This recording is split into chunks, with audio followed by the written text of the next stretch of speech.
शांति। 26 जनवरी 71 की अव्यक्त मुरली है, जिम्मेवारी उठाने से फायदे। बाप दादा ने हम बच्चों को आज बहुत गहरी धारणाएं पक्की कराई है, जिसके आधार से हम बाबा की मदद का अनुभव करके अपनी संपूर्ण स्थिति को प्राप्त कर सकते हैं। तो बाप दादा ने आज कहा कि तुम बच्चे तो विश्व के आधार मूर्त हो। जो आधार मूर्त होते हैं ना, उनके ऊपर ही सारी जिम्मेवारी रहती है। तो आपके एक एक कदम के पीछे अनेकों के कदम उठाने की जिम्मेवारी है। पहले साकार रूप फॉलो फादर के रूप में सामने था, अभी तो आप लोग निमित्त मूर्तियां हो। तो ऐसे समझो कि जैसे जिस रूप में जहां हम कदम उठाएंगे, वैसे सर्व आत्माएं हमारे पीछे फॉलो करेगी। यह जिम्मेवारी है। सर्व के उद्धार मूर्त बनने कारण सर्व आत्माओं की जो आशीर्वाद मिलती है, उससे हल्कापन आ जाता है और मदद भी मिलती है, जिस कारण जिम्मेवारी भी हल्की हो जाती है। बड़ा कार्य होते हुए भी ऐसे अनुभव करेंगे जैसे कोई करा रहा है। यह जिम्मेवारी और ही थकावट मिटाने वाली है। जिम्मेवारी अवस्था को बनाने में बहुत मदद करती है। हाँ, तो देखो बाबा ने कितनी गहरी बात बताई कि जो बच्चे निमित्त बनते हैं जिम्मेवारी उठाने के लिए, उनको एक तो कदम कदम पर अटेंशन रखना है, लेकिन उनके साथ उनको आशीर्वाद भी मिलती है, तो उससे हल्कापन भी महसूस होता है और आगे बढ़ते हैं। फिर बाबा ने कहा, बाप दादा जब महारथी बच्चों को देखते हैं तो सभी के वर्तमान स्वरूप और इसी जन्म के अंतिम स्वरूप और दूसरे जन्म के भविष्य स्वरूप तीनों ही सामने आते हैं। आप लोगों को ये फीलिंग आती है कि हम बनने वाले हैं। जैसे साकार रूप में प्रत्यक्ष अनुभव किया ना, कर्मातीत अवस्था भी स्पष्ट थी, भविष्य स्वरूप भी स्मृति में स्पष्ट था।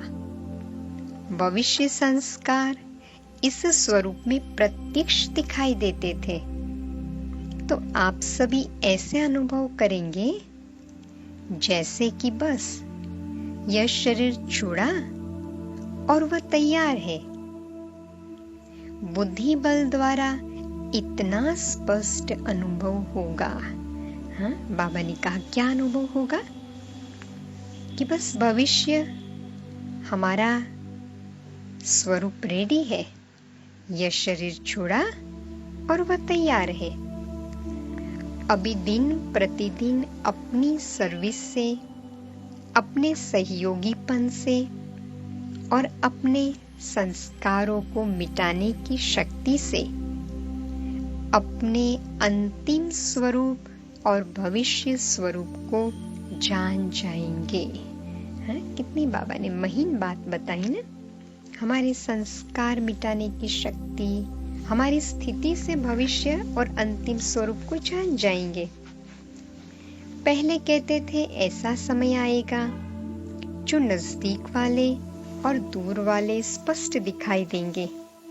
अब वह समय चल रहा है। जो देवी परिवार की आत्माएं हैं, वह समझ सकती है कौन कौन समीप है। जिनको जितना समीप आना है, वह सरकमस्टांस अनुसार इतना समीप आएंगे। जिनको कुछ दूर होना है, तो तो वो सर्कमस्टांस भी बीच में निमित्त बन जाएंगे जो चाहते हुए भी नजदीक आ नहीं सकेंगे। यह सभी भविष्य का साक्षात्कार अभी प्रैक्टिकल सर्विस में हो रहा है। हरेक को व्यक्तिगत अपने लिए भी कोई विशेष प्रोग्राम रखना चाहिए। हाँ, बाबा ने देखो ये निशानियां बताने के बाद बाबा और एक इशारा देते हैं कि हरेक को अपना व्यक्तिगत प्रोग्राम रखना है। जैसे सर्विस आदि के और प्रोग्राम बनाते हैं ना, वैसे सवेरे से लेकर रात तक बीच बीच में कितना और कैसे अपनी याद की यात्रा पर अटेंशन रखने के लिए प्रोग्राम बना सकते हो। ये डायरी बनानी है। अमृत वेले ही याद का प्लान बनाना चाहिए। आप लोग कोई स्थूल कार्य आदि में बिजी रहते हो, लेकिन उसमें भी थोड़े समय के लिए जैसे नियम बांधा हुआ हो याद में रहने का। हाँ, देखो बाबा कैसी युक्ति बताते हैं कि भले बिजी हो उसमें भी नियम बना लो कि इतना समय हमें याद में रहना ही है। उस समय दूसरे को भी 2-3 मिनट के लिए स्मृति दिलाओ कि अभी हमारा यह कार्य है, आप भी याद में रहो। जैसे मुकर्रर टाइम पर ट्रैफिक रोक लेते हैं, कितना भी भल जरूरी काम हो, कोई पेशेंट को हॉस्पिटल में जाना होगा तो भी रोक लेते हैं। इसी रीति जहां तक कर सको उसका टाइम टेबल अपना बनाओ, तो और भी देखेंगे इन्हों का ये टाइम याद का मुकर्रर है, तो और भी आपको फॉलो करेंगे। कोई कार्य हो उनको आगे पीछे करके भी 2-4 मिनट का टाइम याद में रहने के लिए जरूर निकालो, तो उससे वायुमंडल में भी सारा प्रभाव रहेगा। देखो बाबा ने कितना महत्व दिया, कैसे ट्रैफिक को कंट्रोल करना पड़ता है, कैसे पेशेंट को लेके जाते हैं, इमरजेंसी होती है, तो इतना हमें महत्व देना है अपनी याद के टाइम टेबल के ऊपर। अभी उसकी क्या इफेक्ट होती है बाबा ने उसे भी स्पष्ट किया है कि एक तो वायुमंडल में सारा प्रभाव पड़ेगा, सभी एक दो को फॉलो करेंगे, बुद्धि को रेस्ट भी मिलेगी और शक्ति भी बढ़ेगी और वायुमंडल को सहयोग मिलेगा। फिर एक अनोखापन दिखाई पड़ेगा। जैसे कुछ समय आप एक दो को याद दिलाते थे, शु बाबा याद है, वैसे ही जब देखते हो कोई व्यक्त भाव में ज्यादा है तो उनको बिना कहे अपना अव्यक्त शांत रूप ऐसा धारण करो जो वह भी इशारे से समझ जाए। फिर वातावरण कुछ अव्यक्त रहेगा। तो ये भी बाबा ने युक्ति बताई, किसी को बोलना नहीं है, लेकिन हमें अव्यक्त स्थिति में रह जाना है, तो जो व्यक्त में है वो अपने आप प्रेरणा ले लेंगे हमसे। तुम्हारी अंतिम स्टेज है साक्षात्कार मूर्त। जैसा जैसा साक्षात्कार मूर्त बनेंगे वैसे ही अनुभूति सब करते जाएंगे और उससे संस्कार भी सभी के साक्षात मूर्त समान बनते जाएंगे। जितना जितना अपने को चार्ज करेंगे उतना इंचार्ज बनने का कर्तव्य भी सफलता पूर्वक कर सकेंगे। तो ये भी बाबा ने गहरी बात बताई। अगर जिम्मेवारी मिलती है ना कोई कार्य की इंचार्ज के रूप में, वो तब ठीक कर पाएंगे जब अपने आप को चार्ज रखेंगे। अपने को निमित्त समझकर कदम उठाना है, क्योंकि सारे विश्व के आत्माओं की नजर आप आत्माओं के ऊपर है। जैसे आप लोगों से ईश्वरीय स्नेह, श्रेष्ठ ज्ञान चरित्र का साक्षात्कार होता है, वैसे अव्यक्त स्थिति का भी उतना ही स्पष्ट साक्षात्कार हो। ये होमवर्क दिया बाबा ने। ऐसा प्लान बनाओ जो कोई महसूस करे कि यह तो चलता फिरता फरिश्ता है। जैसे साकार रूप में फरिश्तेपन का अनुभव किया ना, इतनी बड़ी जिम्मेवारी होते भी आकारी और निराकारी स्थिति का अनुभव कराते रहे। आप लोगों का भी अंतिम स्टेज का स्वरूप स्पष्ट दिखाई देना चाहिए। कितना कोई अशांत व बेचैन घबराया हुआ आवे, लेकिन आपकी एक दृष्टि, स्मृति और वृत्ति की शक्ति उनको बिल्कुल शांत कर दे।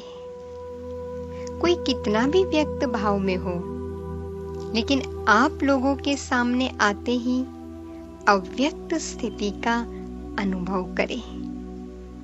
आप लोगों की दृष्टि किरणों जैसा कार्य करे। देखो बाबा की कितनी ऊंची चाहना है हम बच्चों के प्रति। अभी तक के रिजल्ट में मास्टर सूर्य के समान नॉलेज की लाइट देने के कर्तव्य में सफल हुए हो, लेकिन किरणों की माइट से हर आत्मा के संस्कार रूपी कीटाणु को नाश करने का कर्तव्य करना है। तो लाइट देने में पास हो, माइट देने का कर्तव्य रहा हुआ है। तो बाप दादा ने हम बच्चों को विशेष इशारा दिया कि बच्चे ऐसे अव्यक्त स्थिति में रहने का अभ्यास करो जो आपका संपूर्ण स्वरूप स्पष्ट दिखाई दे, और इसी स्वरूप से किसी भी आत्मा के संस्कारों का परिवर्तन कर सकेंगे। फिर बाप दादा ने बच्चों को और एक चेकिंग बताया कि बाप दादा के पास 4 लिस्ट है: serviceable, sensible, successful, valuable. Successful भी सब नहीं होते। कोई अपने गुणों से, चरित्रों से वैल्यू वाले बन जाते हैं, वैल्यूएबल। लेकिन सर्विस के प्लानिंग में सक्सेस नहीं होते। तो देखना है हमारा किस लिस्ट में नाम है। कोई का 4 में है, कोई का 2 में, 3 में। वैल्यूएबल का मुख्य गुण ये होता है जो उसको स्वयं भी अपने समय की, संकल्प की और सर्विस की वैल्यू होती है। उसकी और भी वैल्यू रखते हैं और ड्रामा अनुसार उनकी वैल्यू हो जाती है ना। गहरी बात है। यहाँ बाबा कहते बच्चे हम जितना अपने संकल्पों को, समय को वैल्यू देंगे तो लोग भी हमें वैल्यू देंगे। सभी उनको वैल्यूएबल की दृष्टि से देखेंगे। सर्विसेबल फर्स्ट है या सेंसिबल? हाँ, बाबा ने कहा कि सेंसिबल की प्लानिंग बुद्धि ज्यादा होगी, लेकिन प्रैक्टिकल में लाने की विशेषता कम होगी। और सर्विसेबल जो होता है वह प्लानिंग कम करता है, प्रैक्टिकल में विशेष गुण होता है। कोई में सेंस भी होता है और सर्विस का गुण भी होता है। इस स्थापना के कर्तव्य में दोनों की आवश्यकता है। और सफलता मुहूर्त का फिर अव्यक्त स्थिति के आधार पर परिणाम निकलता है। कोई का प्लान भी चलता है, प्रैक्टिकल भी करते, लेकिन सफलता कम होती है। तो बाबा ने कहा देखो कोई ना कोई में कोई बच्चे होते हैं ना, कोई को ड्रामा अनुसार जैसे सफलता का वरदान मिला हुआ होता है। तो हर एक का अपना अपना पार्ट है। हाँ? तो बाबा ने एक प्रकार का हम बच्चों को ये चेकिंग का पॉइंट्स दे दिए कि बच्चे चेक करो 4 में से किस किस में हम आते हैं। फिर टीचर्स के लिए कहा, टीचर को सदैव यह स्मृति में रहना चाहिए कि पहले हम स्टूडेंट हैं। स्टूडेंट स्मृति से स्टडी याद रहेगी। स्टूडेंट लाइफ न होने के कारण औरों को भी स्टूडेंट बना नहीं सकेंगे। सदैव समझो मैं मास्टर सूर्य हूँ। मेरी चलन रूपी किरणों से रोशनी भी देना है और कीचड़े को खत्म करना है। सर्व आत्माओं को रोशनी भी मिले, कीचड़ा भी खत्म हो। जैसे धूप तेज नहीं तो कीटाणु खत्म नहीं होंगे। मेरे में पावर कम तो ज्ञान रोशनी देगा, परंतु पुराने संस्कारों रूपी कीटाणु खत्म नहीं होंगे। जितनी पावरफुल चीज उतनी जल्दी खत्म। पावर कम तो समय बहुत लगेगा, तो पावरफुल बनना है ना। देखो बाबा ने कहा कि बच्चे इतना अटेंशन हो। स्टूडेंट समझो मास्टर ज्ञान सूर्य, और अपनी लाइट और माइट को बढ़ाना है। तो आज बाबा ने बार बार विशेषम बच्चों को यही इशारा दिया। बच्चे अपनी स्थिति को पावरफुल बनाओ, अव्यक्त स्थिति का अभ्यास बढ़ाओ, डायरी बनाओ, अमृत वेले अपना प्लान बनाओ। बीच बीच में बाबा को पावरफुल स्थिति में याद करना है, तो हम भविष्य संस्कार को सामने देख सकेंगे, स्वरूप को, और हमारी चलन अव्यक्त महसूस होगी, सबको साक्षात्कार होगा। इसके लिए स्वयं को उद्धार मूर्त आधार मूर्त समझना है। तो बाबा की इन गहरी शिक्षाओं को हम अपने भीतर जाके स्वयं से पक्का कराए और उस स्थिति में हम स्वयं को देखें 2 मिनट के लिए कि मैं विश्व की आधार मूर्त आत्मा हूं। मेरा संपन्न स्वरूप मेरे सामने है। अंतिम स्वरूप, फरिश्ता स्वरूप। बाबा ने आज कहा, बच्चे चलते फिरते इस स्थिति का अभ्यास करो। साकार बाबा की तरह सबको ये फरिश्ता स्वरूप का अनुभव हो और अपने भविष्य स्वरूप को भी अपने सामने लाओ। बीच बीच में बाबा की गहरी याद में समा जाना है।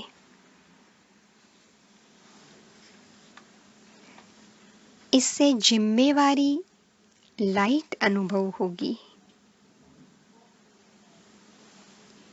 सदा ये समझे, मैं मास्टर ज्ञान सूर्य हूं।